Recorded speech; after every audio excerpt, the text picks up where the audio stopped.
was just a rookie trooper, and he surely shook with pride. He checked all his equipment and made sure his pack was tight. He had to sit and listen to those awful engines roar. You ain't gonna jump no more. Gory, gory, what a hell of a way to die. Gory, gory, what a hell of a way to die. Gory, gory, what a hell of a way to die. He ain't gonna jump no more. Zoom. Happy Homebrew Wednesday, everybody. I know it's been a minute, and I apologize. And I wasn't really going to do a Homebrew Wednesday today, but I got to tell you about something really cool that happened. So in the last couple of videos, I've talked about the stout that I brewed, the bourbon barrel aged stout that I brewed for the honorary sergeant major of my regiment when I was in the Army in the 508th Parachute Infantry Regiment. His name was Rock Merritt. He passed away in his past March. Guy jumped into Normandy when he was a corporal. Jumped his battalion commander's bicycle, although bicycle didn't make it down. He cut that loose. But anyway, guy's got some stories. He's met probably most presidents. You know, I know when I went to the 70th D-Day anniversary and jumped into St. Mary Glace, he got a ride with President Obama in Marine One from one beach to another. I think it was from Utah to Sword or something like that. And I know he met with President Trump, and I mean the guy was just a larger than life kind of guy. So anyway, I brewed this beer and shipped it out. So you got the picture there. There he is when he was a young corporal. Here he is, you know, in current day. We got our regimental, you know, logos and stuff here, and then I put a little story on there. But guy was so special that I reached out to the members of the regiment that I could find, and you know, past and present leaders, and said, hey, I want to do this thing for Rock and brew this beer, barrel aged it, everything with Kentucky whiskey, and I mean the whole nine, and ended up with this nice 12%. It's really a Russian Imperial Stout, which Rock probably wouldn't like the fact that it was Russian, but we'll just call it a very roasty Imperial Stout. Came in at 12%. Aroma is freaking killer. It's a perfect beer. So anyway, let me get back to the story here. So I packaged up 20 of these bottles. So when I did when you do an Imperial Stout, you lose a lot during the blow off. So you probably lose almost a gallon. I think I lost about 3/4 of a gallon just from the blow off. And then, you know, when I barrel aged it, maybe some evaporated. So it was about 4 1/4 or 4, maybe 4 gallons, maybe a little less than 4 gallons that went into the keg. And then I carved it. And then when it was ready, I, you know, bottled it. And I got 24 bottles, and the rest of it is still sitting here on tap. Not a whole lot, maybe a gallon left, or a little less than a gallon. And my wife loves her some anything over 10% that's bourbon barrel aged. So let me take a little sip here of Rock Stout.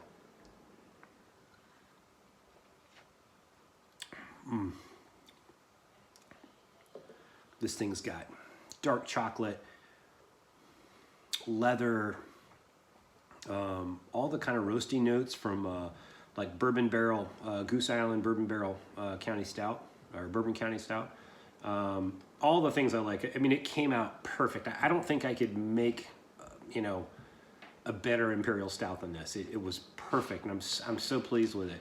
I hope nothing happens with the bottles. A lot of them have already landed, parachute landed, because we're all, you know, parachutists that are getting this, paratroopers. But anyway, I sent, you know, these bottles, I packaged up 20 of these bottles, and let me get the box and show you. It's kind of cool. So you can buy these individual bottle shipping boxes. There's an insert that goes in here that's got little kind of, you know, little perforated things that you push in based on the size of the bottle. And, you know, then I use some styrofoam popcorn to put in here to kind of keep it from shifting around. But I shipped these out. They're going as close as here in Alexandria with me, which I probably should have just drove over and dropped it off to one of my buddies, to all the way to Alaska. So my wife saw the bank account today where all the shipping charges came out. But anyway, it doesn't matter. This is a once in a generation kind of deal. I'm very happy with it, and everyone is going to get their bottles probably this week. And I left instructions that I'm going to set up a Zoom call, and we're all going to do a toast to Rock on D-Day. And this is a regimental thing, so it's not going to be open to the non-regiment folks, but it'll be a very special toast, because Rock just, if you know of a hero from World War II, a veteran, and they're still with us, go meet that person, talk to them, learn about them, because they're steadily dwindling, and it is truly our greatest generation, and they're all going to be gone soon. And it's sad, but their life wasn't. Amazing folks, and Rock, you just spent 5 minutes with a guy, and you felt like this big, just because. Not that he tried to make you feel like that, just when you listen to his life experience, it's like, man, some days I think I'm having a rough day, and then I listen to Rock and the things that he went through back then, and it was like nothing. It was just what you do, and just a jovial guy. So anyway, we will toast Rock on D-Day to this hefty 12% bourbon barrel-aged Russian Imperial Stout.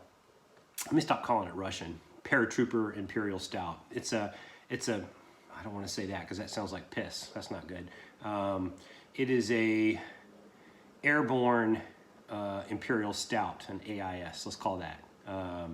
Yeah, it's going to be a good day. So anyway, so that's the main thing I wanted to talk about.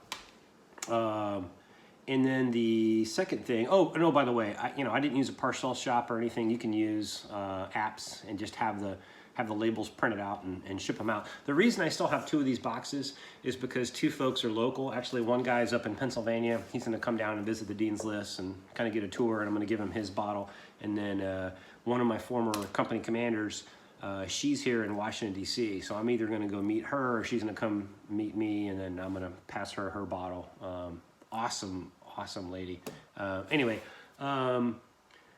so, all right, what else is going on with the Dean's List? So, right now I have Mount St. Helens. It is in its final week of the 3-week Brewlosophy lagering method, so I'll be kegging that this weekend, probably sample it on Sunday. It'll probably be, kind of really in its prime, like mid next week. So really excited about that. It's going to be exactly 5%. It's going to be super clear. I've done a taste test on it already. It's going to be terrific. So Old School just kicked today, literally minutes ago.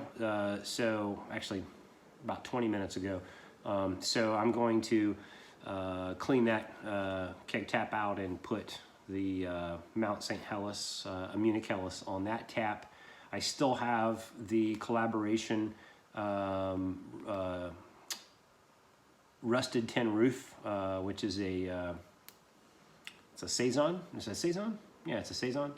So I still have that on tap. It's hanging strong in the middle, and then I have whatever's left over of Rock's Imperial Stout, and my wife and my sister, she loves her some bourbon barrel Imperial Stouts too. So they'll probably kill that, and then I'll have to, I think my next beer I want to do it won't be something I keg, so it's going to be a bottle conditioned something. I haven't figured out yet. Probably going to be something Brett maybe, or maybe I had this really cool unfiltered bottle conditioned Keller beer, which was really nice, really bready, really cool malt character in it. So I don't know, maybe I'll do something like that. I don't know, but it's going to be hard to top Rock Stout, but Rock was a living legend, so this beer is certainly going to live up to its name.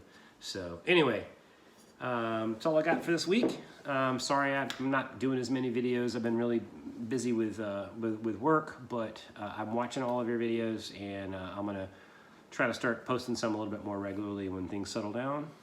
have yourself a happy, motor oil quality homebrew. That's only because of the viscosity. And have yourself a happy Homebrew Wednesday. Cheers.